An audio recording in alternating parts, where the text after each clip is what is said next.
Letting a boy play on a girl's sports team isn't compassion, it's cruelty to the young women he's competing against.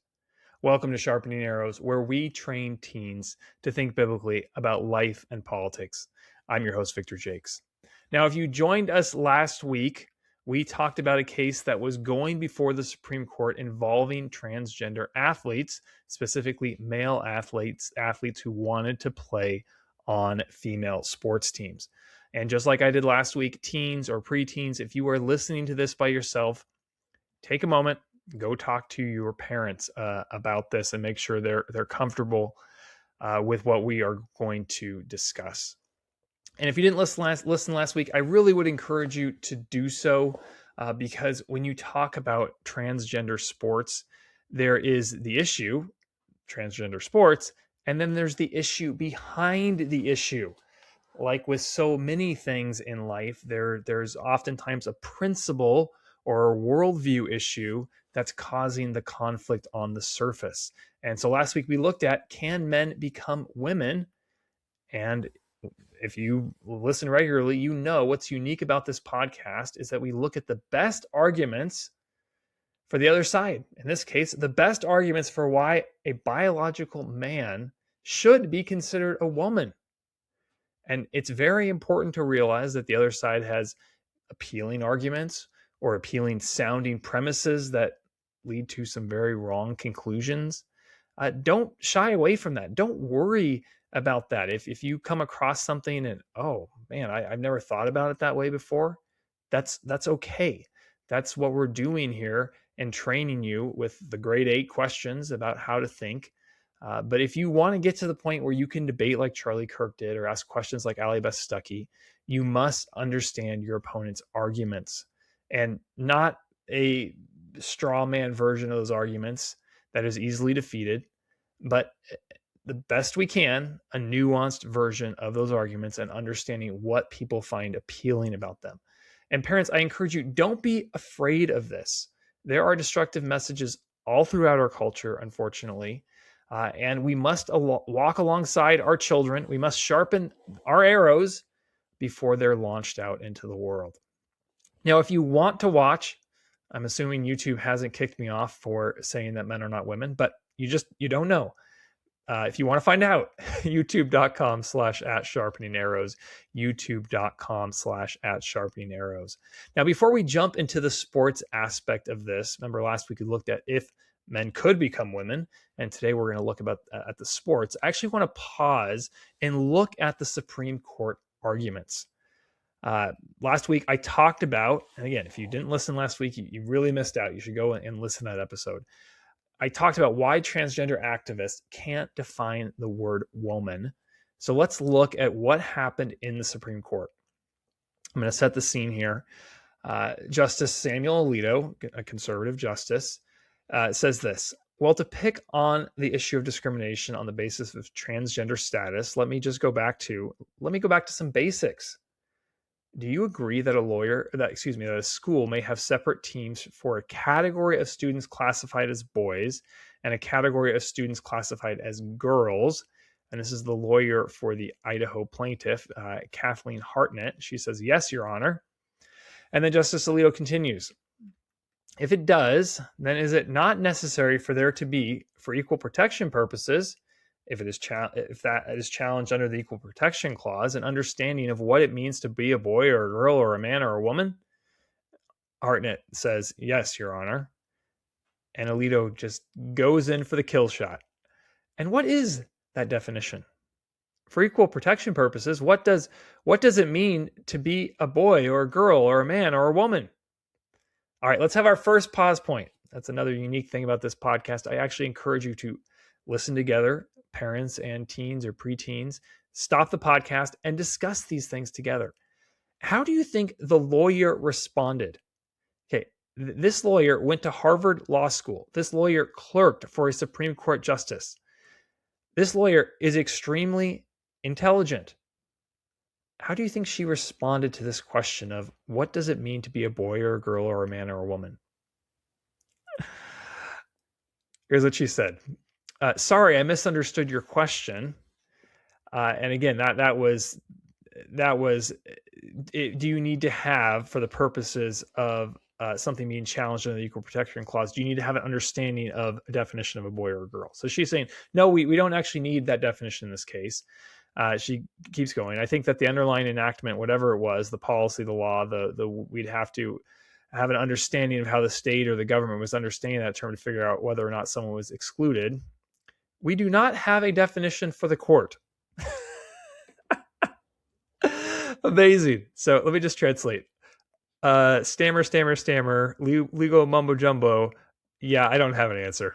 I have no desire to tell you what a woman is. And I just want you to think about, especially if you've been listening for a while, think about our great 8 questions. Question 5, what do you mean by that? That's the question that is being asked by a Supreme Court justice, obviously applied to the legal case in front of him. So what I want you to understand is that these grade 8 questions, these aren't just, training wheels questions for high school students. No, these are the questions that even the top leaders in the country, even the top justices on the Supreme Court, are using and asking to understand an issue. So take those questions, put them in your mental toolbox. All right, let's get to the topic today, which is men and women's sports. I have another pause point. Do men have an advantage in sports? And if men have an advantage in sports, are you a better basketball player than a woman in the WNBA? Or if you are a mom or a female listening to this question, is some man that some boy that a better basketball player than a woman in the NBA? All right, let's keep that in mind. All right, so let's start with arguments for the wrong side, that biological men who say they are women should be allowed to compete in female sports. Now, I think it is very important to be honest about pronouns. Again, what do you mean by that, right? Like that's a big part of this argument. But because I'm making arguments for the side that I personally disagree with, there may be some pronoun issues or using the term transgender woman that I don't personally agree with, but we're making the best argument we can here. All right, argument number 1. All right, there are many differences among athletes. Some are taller, some are shorter, some are stronger, some are faster, some are more skilled, more trained, some have had private coaching. It's simply bullying and discrimination to stop trans athletes from playing a sport based on this one characteristic.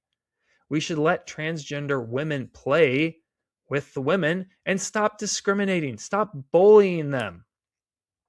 This is what GLAAD, a leftist activist group, says. Athletes come in all shapes and sizes, including physical advantages helpful to their sports, such as Michael Phelps's long arms and Simone Biles' compact size that help them excel. Yet those physical attributes have never been used to restrict or ban their participation. Being an athlete is also more than bodies. It's about courage, dedication, luck, talent, and most urgently, expanding access and encouragement for all who want to play. Now we can look at the International Olympic Committee in 2021.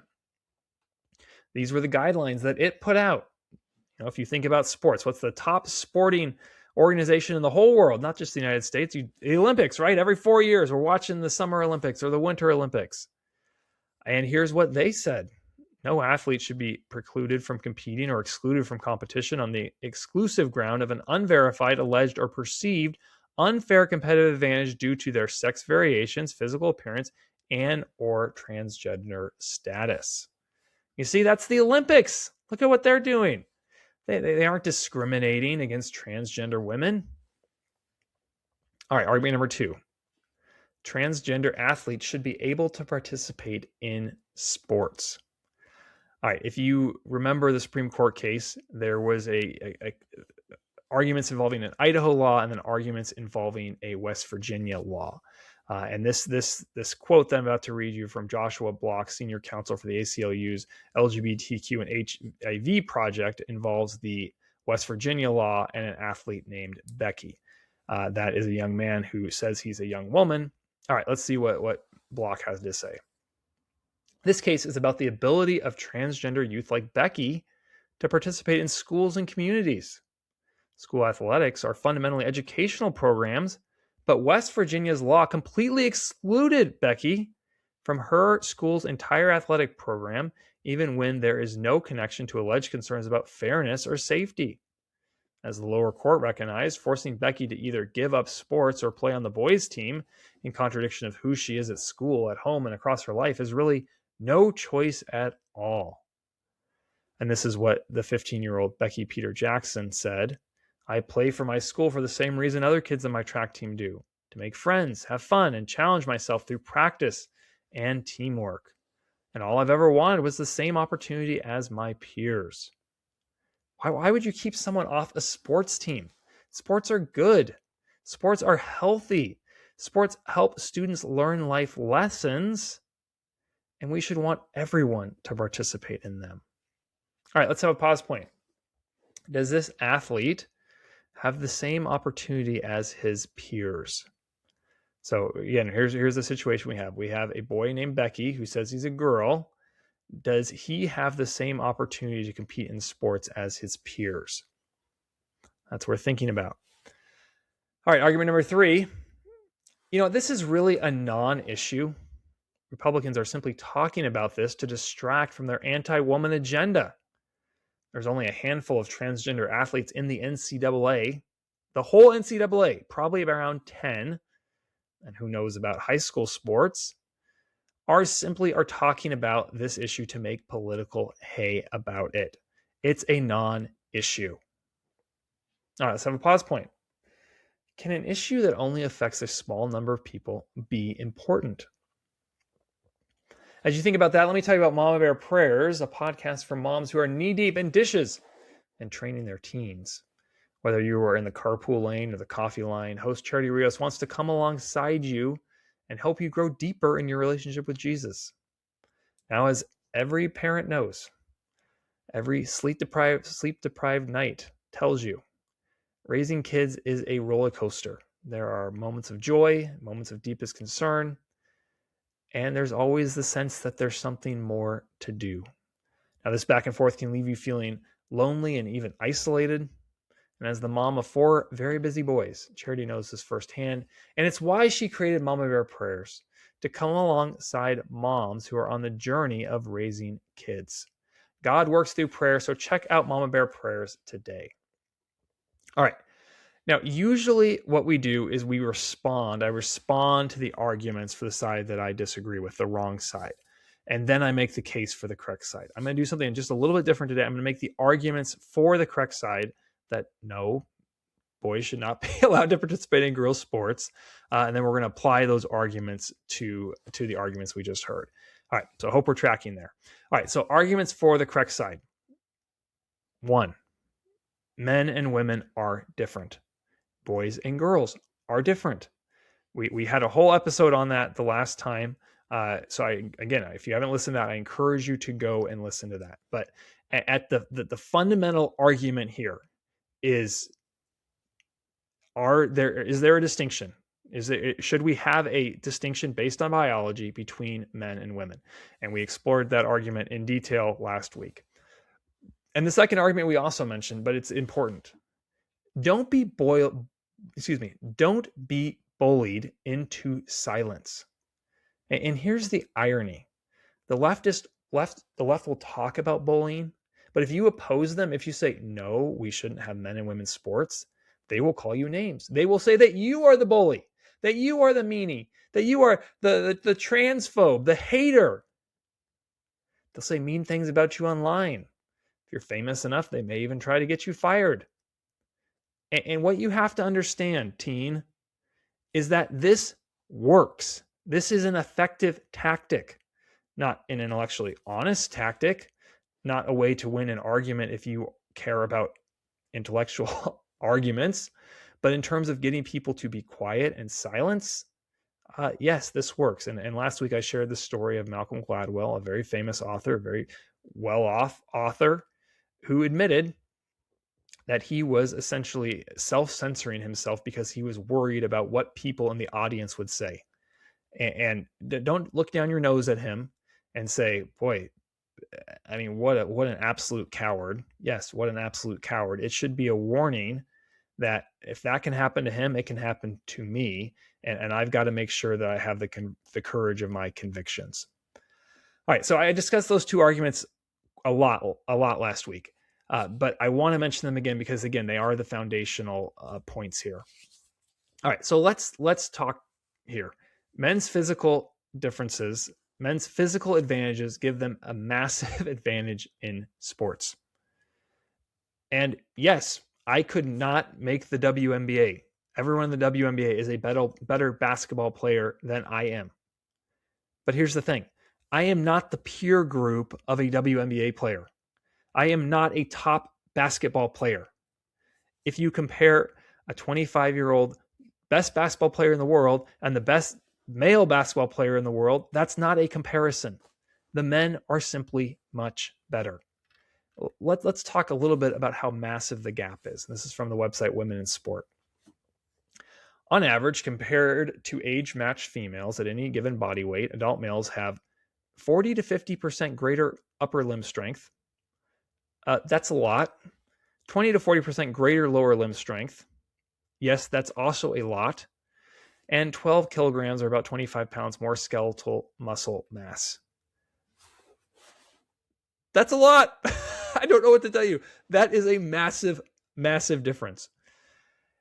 Hand grip strength is often seen as a wider indicator of human muscle strength, and the mean maximal hand grip strength over 2,000 European young adult males and females shows female hand grip at 329 newtons.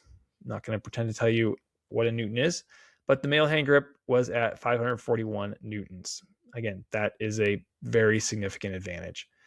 And highly trained female athletes still have weaker hand grip than 75% of untrained male subjects. All right, let's look at height. At full height, females are an average of 5 to 6 inches shorter than males. And in England, the average height of young adults is for women 5 feet 4.5 inches, for men 5 feet 10 inches. 50% of males are taller than 97% of females when plotted across population. Men have a larger, stronger, and denser skeleton, longer arms and limbs, bigger hands and feet, larger hearts, greater blood volume, bigger lungs, and airway capacity than women. So those are all massive advantages in sports. And yes, you can look at the outlier, the top female athletes, and say they would beat the mediocre male of their age range. Agreed. But the people who are competing at the top level of athletics are not the mediocre male, right? They are the top male, and they just are simply much stronger, bigger, stronger, faster than women. All right, so let's again, going back to this report from Women in Sport. Impact on sports. The muscle strength, physiological and size differences are reflected in sporting performance, with males having 10 to 12% faster times for most linear swimming and running events, 20% better results in jumping events, 35% greater weightlifting ability in weight-matched males and females. Those are massive advantages, and you can simply see them in the numbers. In the 2024 Women's Olympic Games, the top time in the women's 100 meters, Julian Alfred ran a 10.72. Okay, that is really fast. I don't think most of us would get to 60 meters in 10 seconds. That's extremely fast. And then you go to, not the men, the boys. Track and Field News put out a top 25 times for the 100 meters for high school boys in 2024. The slowest time on that list, which 4 boys had, was 10.37. All right, so fastest woman in the world, gold medal winner, 10.72. 25th highest ranked high school boy, 10.37. Okay, men have significant physical advantages over women. And this didn't used to be controversial. It used to be just very, very obvious. So let's have another pause point. Does this mean that men are better than women? I think this is really important to talk about. because our culture has this idea that if things aren't exactly the same, then people aren't equal. Okay, at sports, men are better than women. Yes, but men are not better than women in God's eyes. Men and women are both created in God's image. And God created men and women differently, not because one is quote unquote better in total, but to complement each other. And this is what our culture misses so much. It tries to put men and women in competition and say, well, if the results aren't exactly the same in every single category, there must be discrimination, and we have to do something about it. No, men and women are different, and they need to complement each other, because a man and a woman coming together in a marriage can create something greater than either individual could create on their own. And one of the great gifts that God gave women is the ability to give birth.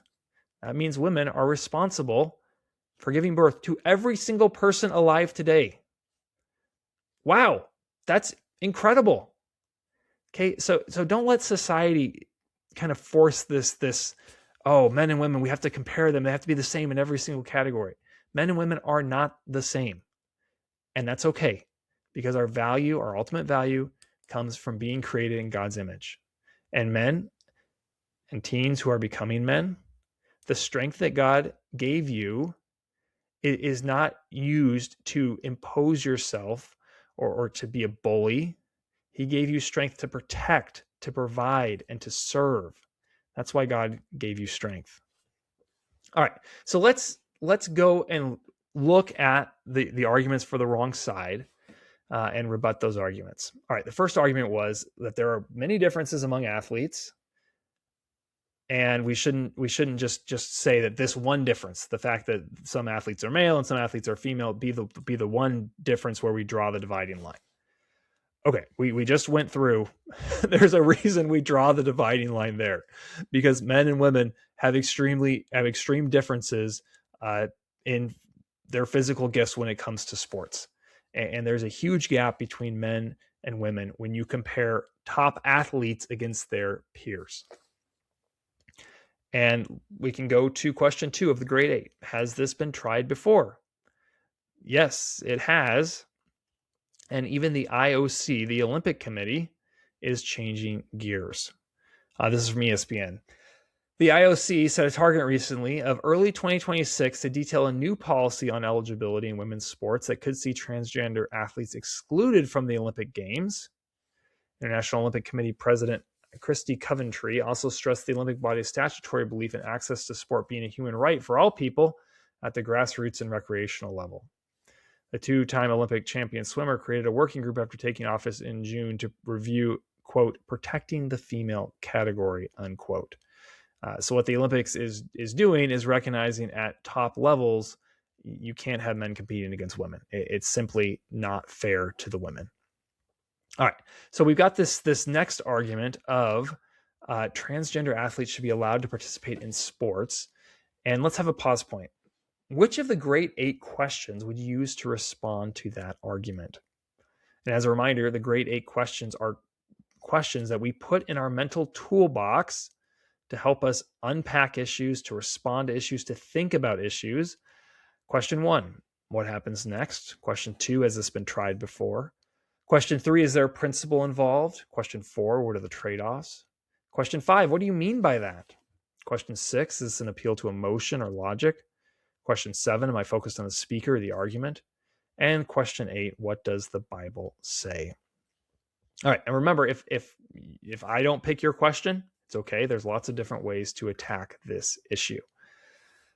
All right, transgender athletes should be allowed to participate in sports.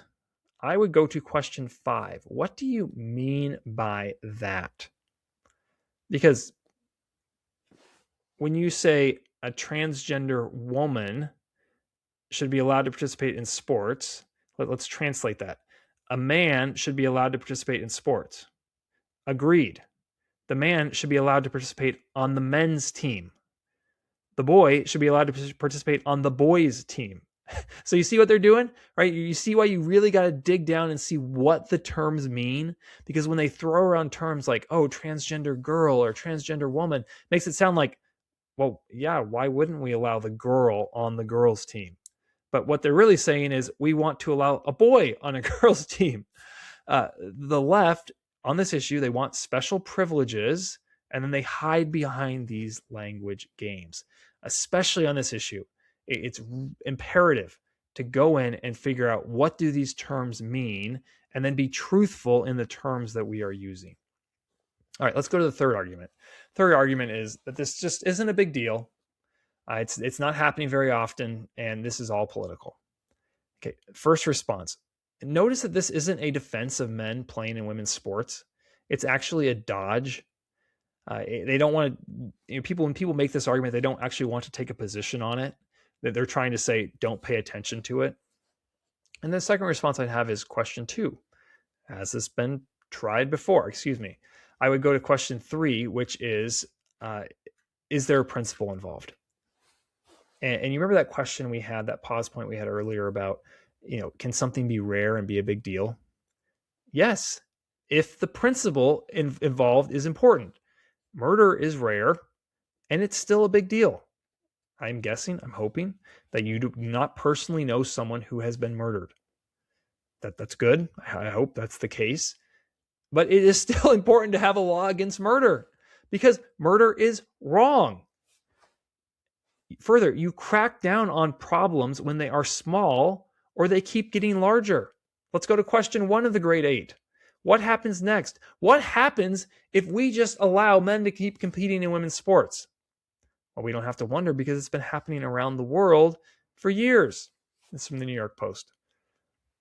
Female athletes have lost nearly 900 medals to transgender rivals competing against them in women's sporting categories, an eye-opening United Nations report has revealed. And this was from 2024. So what do we see? Oh, it's not just a handful. We're talking about hundreds and hundreds and hundreds of times when a man has won a medal in a women's sport.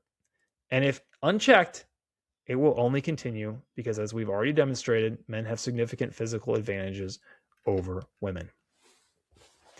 As we close today, I just want to give another reminder about the importance of courage. And don't just believe that, oh, I'm courageous. I just naturally courageous.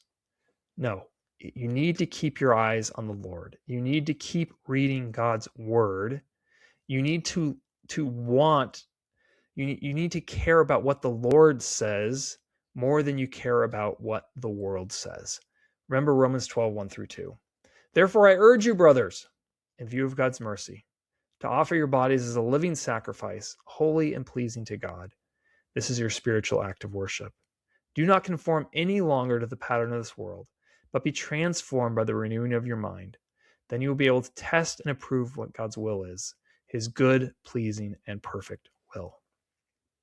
If you enjoyed this podcast, please subscribe on YouTube, or text it or email it to a friend. Help them prepare their teens for the arguments they'll face. Be courageous like Charlie, stay sharp, and give God the glory. I'll see you next time.